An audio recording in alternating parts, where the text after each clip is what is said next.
নমস্কার বন্ধুরা, রান্নাঘরের সঙ্গীর আরও একটি নতুন রেসিপিতে সবাইকে স্বাগত। আজ আমি আপনাদের সাথে এঁচোড়ের রেসিপি শেয়ার করব। নিরামিষ হোক বা আমিষ, এঁচোড় যদি ঠিকভাবে রান্না করা যায় তাহলে খাসির মাংসকেও হার মানাবে। এঁচোড়ের নানা ধরনের রেসিপি আমরা খেয়ে থাকি। আমি আজকের একটু অন্য রকমের একটা রেসিপি আপনাদের সাথে শেয়ার করব। রেসিপিটি হলো মাছের মাথা দিয়ে এঁচোড়। তাহলে চলুন রেসিপিটি শুরু করে নেওয়া যাক।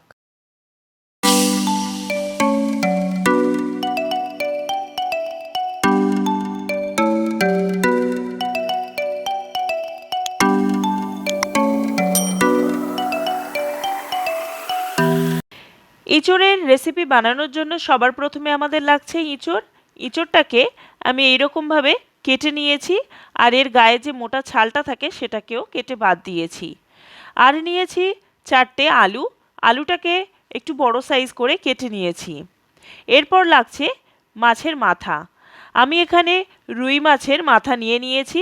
2 পিস রুই মাছের মাথাকে 4টে ভাগ করে কেটে নিয়েছি, আর ম্যারিনেশন করে নিচ্ছি লবণ হলুদ দিয়ে। লবণ আর হলুদ দিয়ে মাছগুলোকে ভালোভাবে ম্যারিনেশন করে নিয়েছি। এরপর একটা কড়াই নিয়ে নিয়েছি।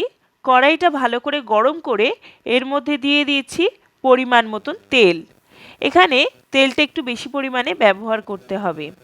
তেলটা খুব ভালোভাবে গরম হয়ে গেলে একে একে মাছের মাথার টুকরোগুলোকে তেলের মধ্যে ছেড়ে দিচ্ছি, আর 3-4 মিনিট অন্তর অন্তর মাছের টুকরোকে উল্টে পাল্টে ভালো করে ভাজা করে নিচ্ছি। দেখুন মাছের মাথাগুলো ভালো করে ভাজা করা হয়ে গেছে। এবারে একে একে আমি মাছের মাথাগুলোকে তুলে নিচ্ছি, আর ওই একই তেলে আলু টুকরোকে ছেড়ে দিচ্ছি।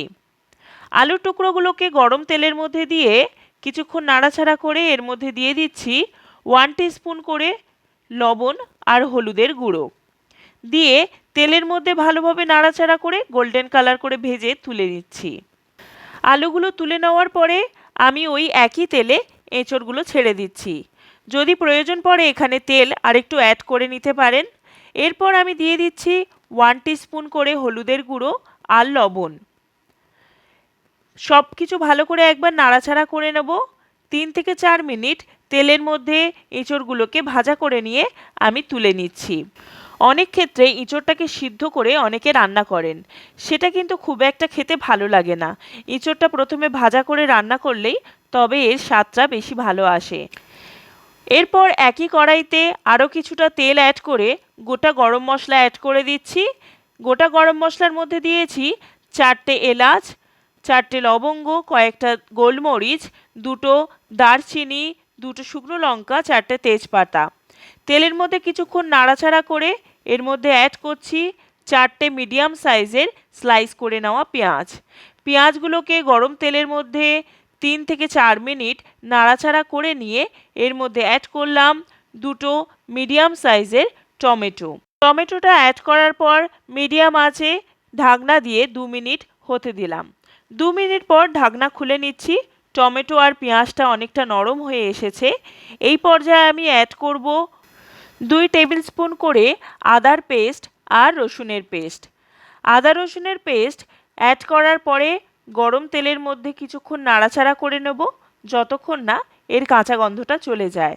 আরেকটা জিনিস লক্ষ্য করবেন, আদা রসুনটা অ্যাড করার 2 থেকে 3 মিনিটের মধ্যেই পেঁয়াজ টমেটোটা ভালোভাবে গলে যায়।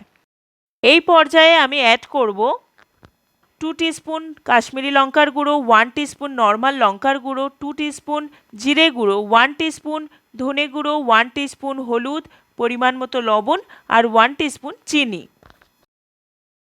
ঝালটা আপনারা আপনাদের চাহিদা অনুসারে ব্যবহার করবেন, তবে কাশ্মীরি লঙ্কার গুঁড়োটা অবশ্যই ব্যবহার করবেন, তাতে রঙটা বেশ ভালো আসবে। 3-4 মিনিট আরেকটু মশলাগুলোকে ভালোভাবে কষিয়ে নেওয়ার পর দেখুন মশলাগুলো থেকে আমার তেল ছেড়ে এসেছে। এই পর্যায়ে আমি আগে থেকে ভেজে রাখা মাছের মাথাগুলোকে অ্যাড করে দিচ্ছি, আর মাছের মাথাগুলো হালকা স্প্যাচুলার সাহায্যে ভেঙে নিচ্ছি আর মশলার সাথে ভালোভাবে নাড়াচাড়া করে কষিয়ে নিচ্ছি। সব কিছু থেকে ভালোভাবে তেল ছেড়ে আসলে এতে অ্যাড করছি আগে থেকে ভেজে রাখা আলু। আলুগুলোকে একবার ভালো করে মিশিয়ে নেওয়ার পরে অ্যাড করে দিচ্ছি আগে থেকে ভেজে রাখা ইঁচড়। এরপর সব কিছু একবার খুব ভালোভাবে মিশিয়ে নেব।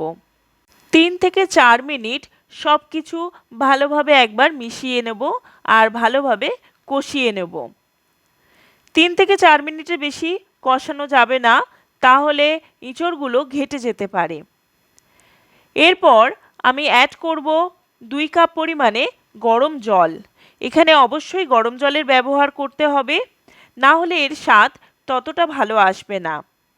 গরম জল অ্যাড করার পরে আমি এখানে 3 থেকে 4 মিনিটের জন্য হাই ফ্লেমে ঢাকনা চাপা দিয়ে হতে দিলাম।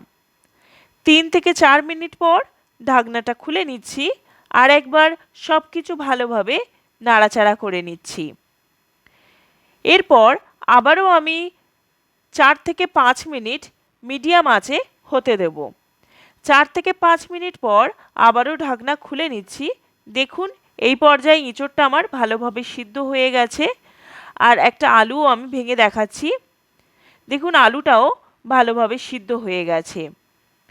এই সময় আমি অ্যাড করব 1 চামচ ঘি আর 1 টিস্পুন গরম মশলা। এখানে ঘিটা অবশ্যই ব্যবহার করতে হবে, তাহলেই এর স্বাদটা ভালো আসবে। এই পর্যায়ে ইঁচড়টা আমার পারফেক্টলি তৈরি হয়ে গেছে। গ্যাসের আঁচটাকে বন্ধ করে দিয়ে 3 মিনিটের জন্য স্ট্যান্ডিং টাইম দিয়ে নিচ্ছি। দেখুন গাছ পাঠার রেসিপি একদম তৈরি। আমি যে পদ্ধতিতে আপনাদেরকে বানিয়ে দেখালাম, ঠিক এই পদ্ধতিতেই আপনারা যদি এই রেসিপিটা বানিয়ে থাকেন, তাহলেই এর স্বাদ হবে খাসির মাংসের সাথে পাল্লা দেওয়ার মতো। ইঁচড় সাধারণত কাবলি ছোলা অথবা নিরামিষ অথবা ইঁচড় চিংড়ি বানানো হয়ে থাকে। একবার মাছের মাথা দিয়ে ট্রাই করে দেখুন, অবশ্যই আপনার পছন্দ আসবে।